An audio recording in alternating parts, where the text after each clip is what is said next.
is a holistic and conclusive summary and visual outcome of my research, practical experimentation and analysis, which I have developed in consequence to my investigation into hypnotic repetition over the last few years.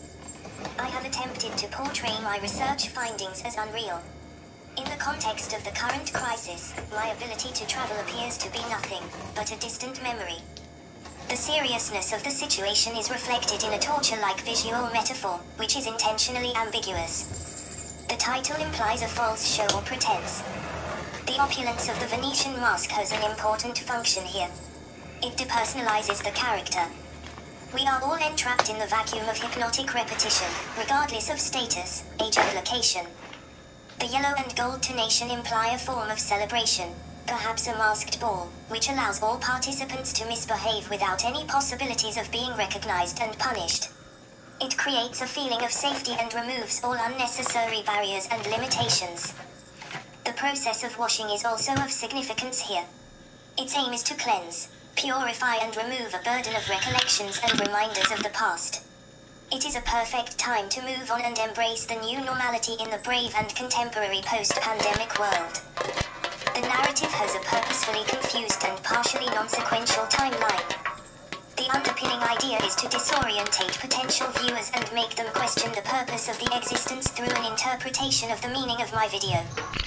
The spinning cycle of the machine has hypnotic properties and enhances the overall feeling of absurd repetition and induces a fatamorgana of safety and coziness.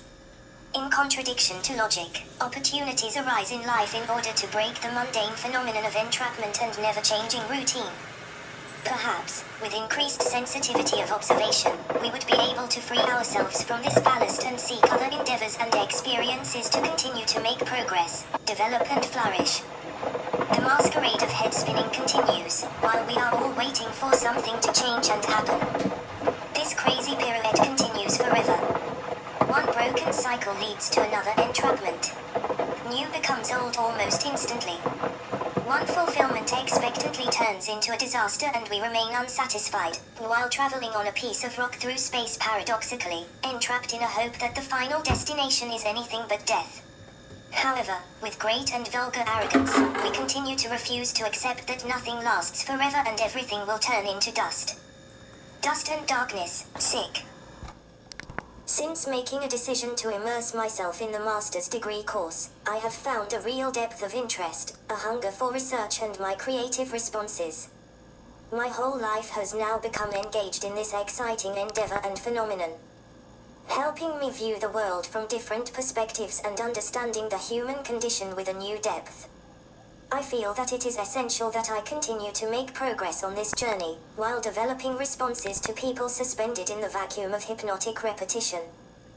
Currently, I am just scratching the surface of my investigation and I am fully aware that there is so much more to learn and analyze about the world and its inhabitants. My work is an authentic connection with real people and tells their own unique story and predicament. I am going to persevere and continue to unveil stories yet to be told. The course has given my travels a strong focus. I have gathered substantial primary sources and evidence from destinations across the globe. Perhaps, the most significant research findings were from Haiti and Myanmar and resulted in the production of the most spectacular paintings.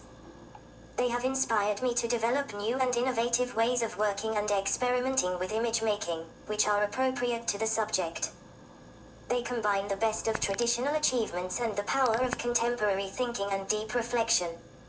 I am going to continue to develop my professional career as an artist. My current research expedition to Myanmar is on hold due to the pandemic. However, it will be resumed as soon as conditions allow. Additionally, I have already prepared a 7-week trip to Madagascar to interview and paint a range of local people in the most remote southwest region of the island. The success and progress of my project does not depend solely on my ability to travel. I have established contact with those people already and gathered information and visual resources. I am in the process of preparing for a larger gallery exposure to communicate some truths, which are often overlooked and unknown by people in the West. We are all waiting for something to happen.